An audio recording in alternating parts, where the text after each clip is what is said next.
Seigneur Jésus.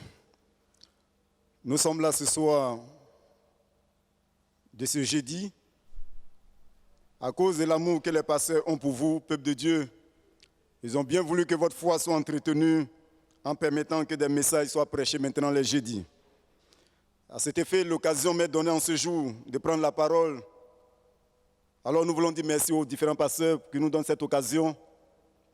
Et nous voulons vous inviter à faire une lecture dans le livre de 2 Chroniques, le chapitre 20.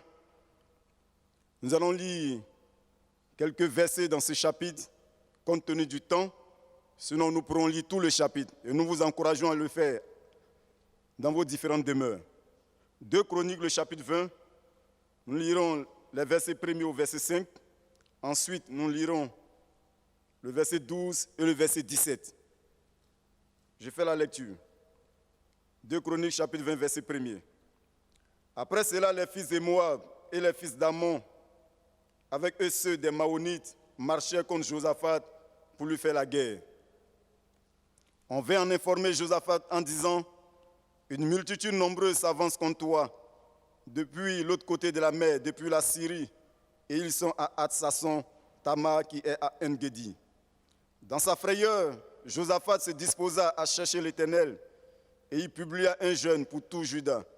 Juda s'assembla pour invoquer l'Éternel, et l'on vint de toutes les villes de Juda pour chercher l'Éternel. Josaphat se présenta au milieu de l'assemblée de Juda et de Jérusalem, dans la maison de l'Éternel, devant le nouveau pavis. Verset 12. Notre Dieu, ô notre Dieu, n'exerceras-tu pas tes jugements sur eux? Car nous sommes sans force devant cette multitude nombreuse qui s'avance contre nous, et nous ne savons que faire, mais nos yeux sont sur toi. Verset 17. Vous n'aurez point à combattre en cette affaire. Présentez-vous, tenez-vous là, et vous verrez la délivrance que l'Éternel vous accordera. Juda et Jérusalem, ne craignez point et ne vous effrayez point. Demain, sortez à leur rencontre et l'Éternel sera avec vous. Amen. La thématique que nous voulons vous proposer en cette rencontre de ce soir est la suivante, tirée du verset 12. Nous sommes sans force et nous ne savons que faire. Nous sommes sans force et nous ne savons que faire. En réalité, cette thématique nous permet de comprendre, lorsque Josaphat déclarait ces paroles, que nous sommes sans force et nous ne savons que faire, nous pouvons comprendre certaines idées au travers de cette pensée. Premièrement, nous pouvons comprendre que cela peut signifier pour nous, peut-être que nous avons déjà mené tellement d'efforts, nous avons déjà posé des actions, parce que le verbe faire est un verbe d'action, et cela sous-entend pour nous que face à la situation, nous avons eu à poser des actes, en prenant en compte toutes nos compétences, notre savoir-faire, nos qualités. Mais en dépit de tout ce que nous avons eu à faire, nous nous rendons compte, nous arrivons à la conclusion, toujours qu'il n'y a point de succès, il n'y a point de secours, il n'y a point de délivrance. Donc en d'autres termes, nous ne savons que faire car nous sommes sans force. La deuxième idée que nous pouvons relever au travers de cette pensée, c'est que nous sommes en face d'une situation qui crée en nous le désespoir, qui crée en nous la perte, je pourrais dire, de l'espoir. Car lorsque nous faisons un regard sur l'horizon du passé et l'horizon présent et l'horizon à venir, nous nous rendons compte certainement que tout est flou. Il n'y a point d'avenir certain, il n'y a point de suite logique qui se pointe à l'horizon. Donc quand nous sommes face à cette situation où tout semble perdu, certainement à cause de la durée dans laquelle la situation a tellement été pour nous un chaos, où nous avons été sans force, ou lorsque nous voyons que le temps est en train de partir et qu'il n'y a point d'issue, nous sommes en train de vieillir pour certains. Ils se disent, mais avec mon âge, qu'est-ce que je deviendrai? Je suis sans force, qu'est-ce que je peux faire? Plus d'espoir. Ils sont dans l'abattement, le découragement. Oh, certaines personnes aujourd'hui, dans l'église et même dans le monde, je pourrais dire confrontées à cette situation. Et je ne vous cache rien, la situation dans laquelle le monde entier est plongé aujourd'hui, ce virus de Covid-19 qui hante le monde entier dans sa totalité, nous plonge dans un état de désespoir, de crainte, de panique, de peur, car nous ne savons que faire face à ce virus. Les scientifiques ont eu à démontrer qu'ils sont faibles, qu'ils sont sans force. La médecine également nous montre aujourd'hui qu'il n'y a point d'issue. Et quand nous voyons tout cela, on ne peut que dire, nous sommes sans force. Si les grandes puissances, les puissances européennes, américaines, sont sans force face à ce virus, certainement quand c'est arrivé en Afrique, nous nous sommes dit, nous qui sommes Africains, si eux ils ont échoué, certainement c'est que nous les Africains, et particulièrement la Côte d'Ivoire, nous sommes sans force. Qu'allons-nous faire face à cette situation? En effet, c'est un cas de désespoir. Désespoir qui peut pousser les uns et les autres à l'abandon. Parce que l'épreuve ayant tellement duré, la situation dans laquelle nous nous trouvons étant tellement confuse, d'autres se sont retrouvés dans cette expression, nous ne savons que faire en abandonnant le combat. En se retranchant pour dire, je n'ai plus de force, je n'ai plus d'issue, plus personne, j'ai essayé tout. Donc mieux vaut me rétracter parce que je ne sais vers où me tourner encore. Et d'autres même vont jusqu'à se retrancher, attendant même la mort parce qu'ils se disent, la seule issue qui leur reste possible pour qu'ils puissent s'en sortir, certainement c'est la mort. Alors ils s'en remettent à la mort et ils attendent.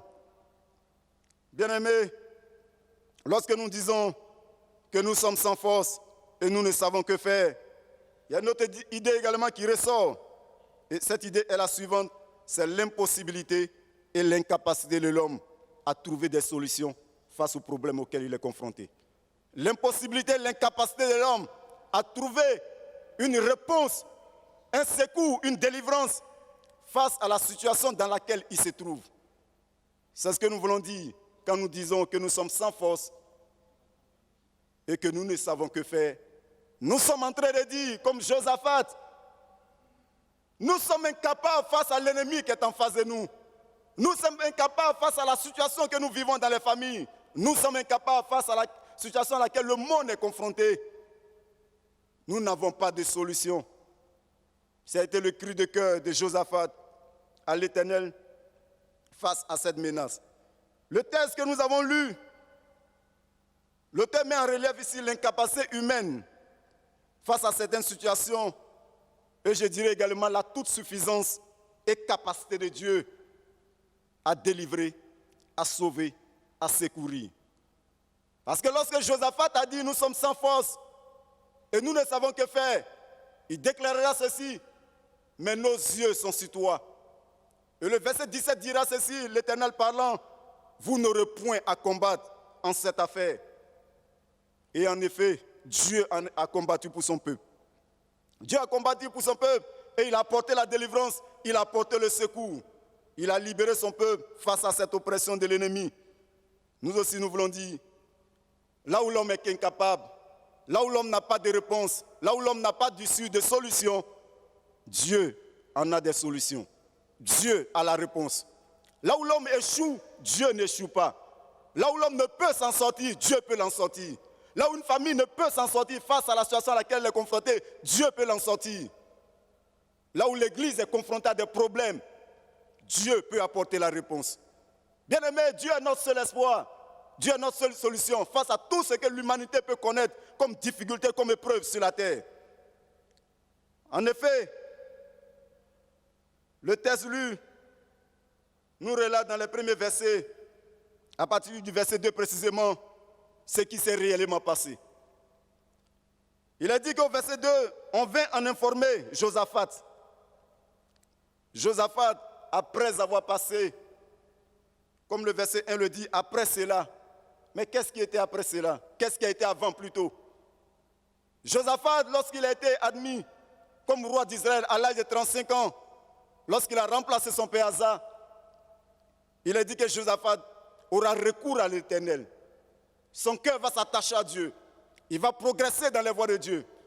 Et la Bible dit que Dieu sera avec lui. Quand nous lisons le chapitre 17 de 2 Chroniques, nous nous rendons compte que le fait que Josaphat s'est attaché à Dieu, son cœur reste attaché à Dieu, Dieu sera avec lui et Dieu va fermer son royaume, son règne. Et Josaphat va bâtir effectivement Juda et les villes de Juda. La Bible déclare qu'il va bâtir des forteresses, il va bâtir des châteaux, des entrepôts. Et il va plus loin. Il envoie les chefs, certains chefs des Lévites, pour aller enseigner dans les villes la parole de Dieu, pour amener le cœur du peuple de Dieu à rester attaché et fidèle à Dieu. Voilà de tels actes que Josaphat a eu à poser.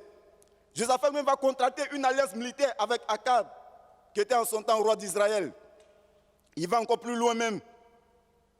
Il va entreprendre des réformes administratives au niveau même de la justice. Et ça après, au moment où il a fini d'entreprendre toutes ces choses, où il était devenu puissant, où tout allait mieux, voilà que Josaphat sera surpris d'une information. Où il pensait que tout était tranquille, on vient en informer qu'il y a une multitude nombreuse, il y a des ennemis qui viennent.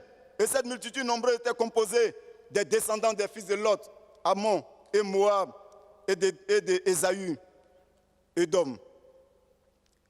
Ils ont pris par effet de surprise Josaphat en remontant par le nord, parce qu'ils se sont rendus compte qu'en passant par le sud de la même mode, ils allaient être à découvert. Ils remontent par le nord alors, cette région montagneuse où ils ont pu se camoufler, où Josaphat va se rendre compte, il se rend compte que ils sont déjà à ses portes et ils sont déjà En-Gedi. Cette information qui a surpris Josaphat va créer en lui un sentiment de frayeur, de peur. Et cette frayeur, tout le monde peut être confronté à cela. Ce n'était pas dans un moment de faiblesse que Josaphat a été confronté à cette situation. C'est où il était puissant, où il avait réussi à tout organiser. Il a été surpris de cette attaque, il a été surpris de cette situation. Il a eu peur, il prit peur.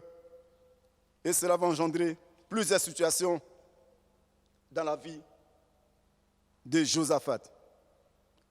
Nous voulons dire que l'ennemi, un événement, un problème peut nous surprendre, bien-aimés. De la même manière, Josaphat a été surpris. Il nous arrive par moments, dans notre marche chrétienne, dans notre marche avec Dieu, d'être surpris par des événements qui viennent nous troubler, qui viennent créer en nous le chaos, la peur, la crainte. À tel enseigne, nous, on ne sait même pas que faire.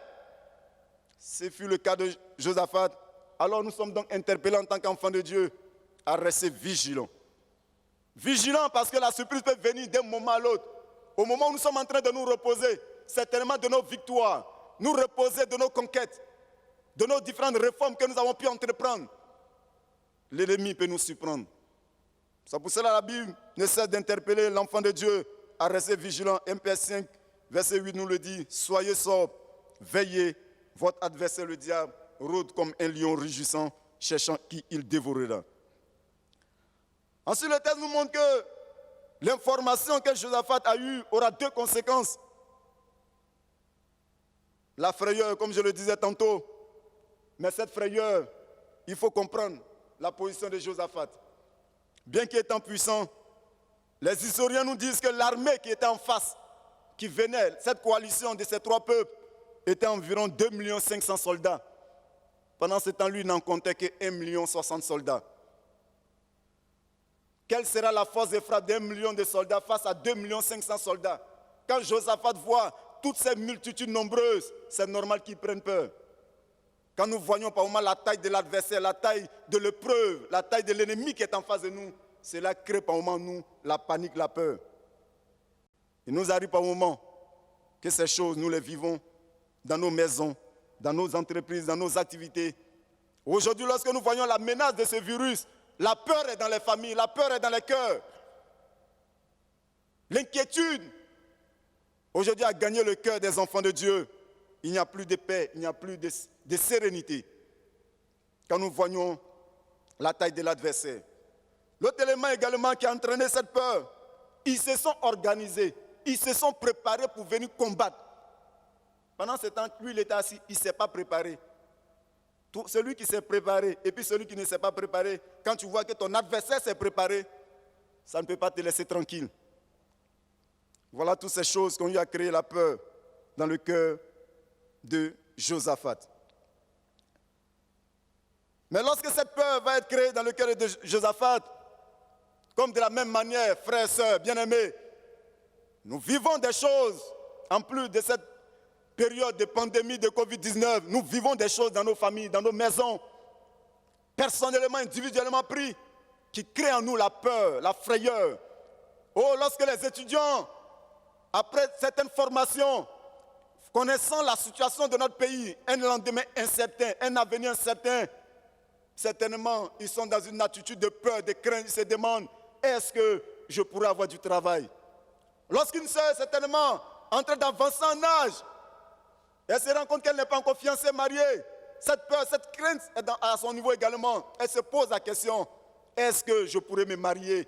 Certainement, tu souffres d'une maladie, d'une situation, et tu te poses la question à la maison chez toi, parce que tu as tout essayé.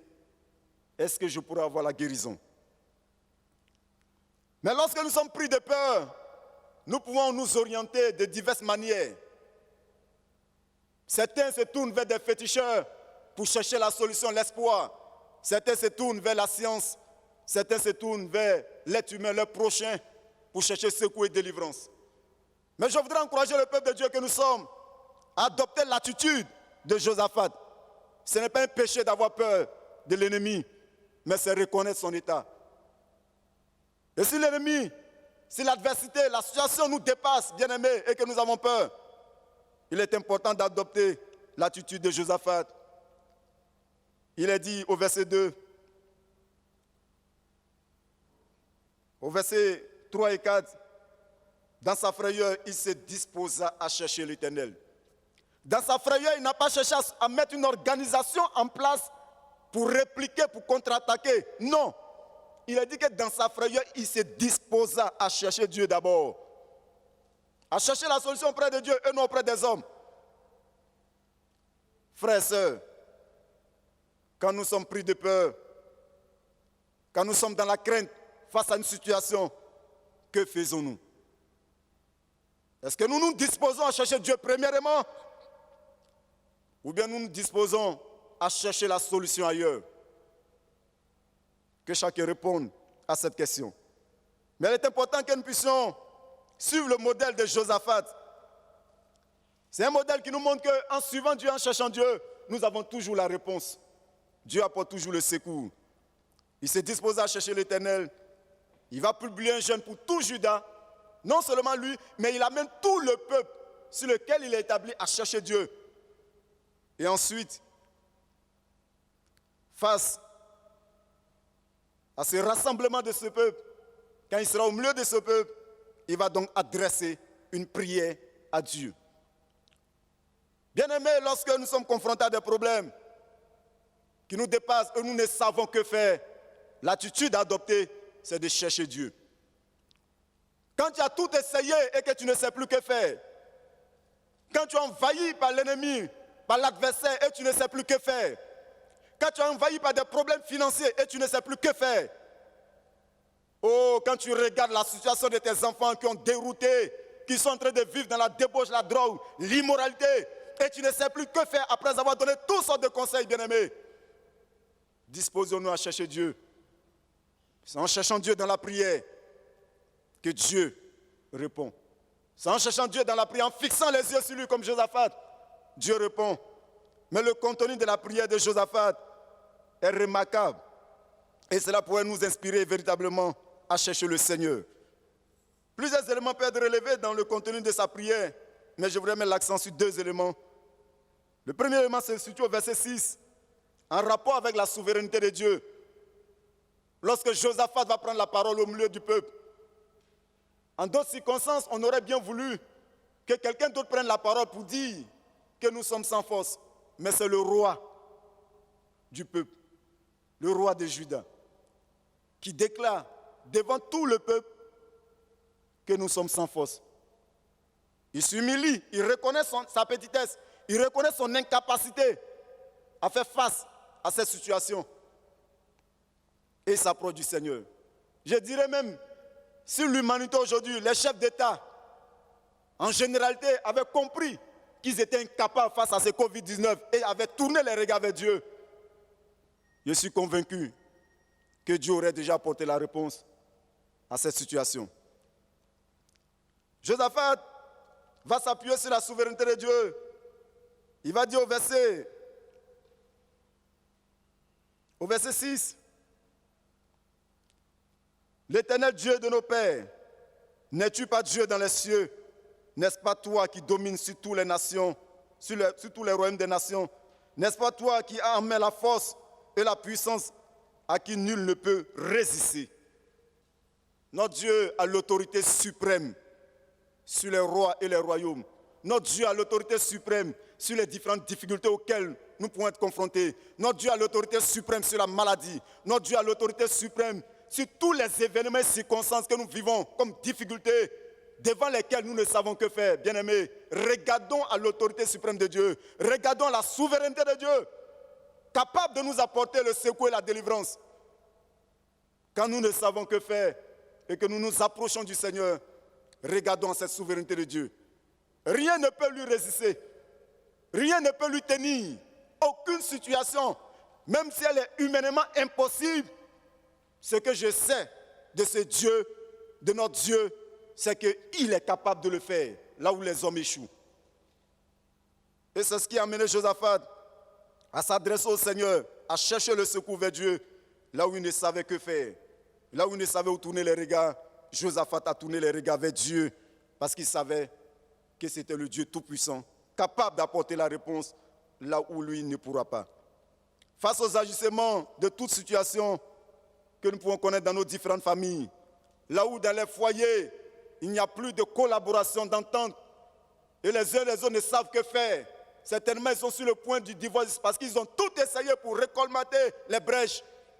Je voudrais dire, en ce jour, que les uns et les autres puissent tourner les regards vers Dieu, le Dieu souverain, capable, initiateur du foyer, capable de recoller les brèches, capable de changer les cœurs et de rétablir la sérénité, la paix, l'amour dans le foyer. Notre Dieu peut le faire, bien-aimé.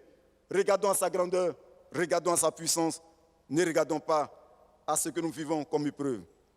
Je voudrais terminer sur ce deuxième élément que Josaphat a mis en relief, parlant de l'alliance. À partir du verset 7 à 9, il dit ceci: n'est-ce pas toi, ô notre Dieu, qui as chassé les habitants de ce pays devant ton peuple d'Israël et qui l'a donné pour toujours à la postérité d'Abraham qui t'aimait? Ils l'ont habité. Ils t'y ont bâti un sanctuaire pour ton nom en disant, si nous survient quelque calamité, l'épée, le jugement, la peste ou la famine, nous nous présenterons devant cette maison et devant toi. Car ton nom est dans cette maison, nous crierons à toi du sein de notre détresse et tu exauceras et tu sauveras.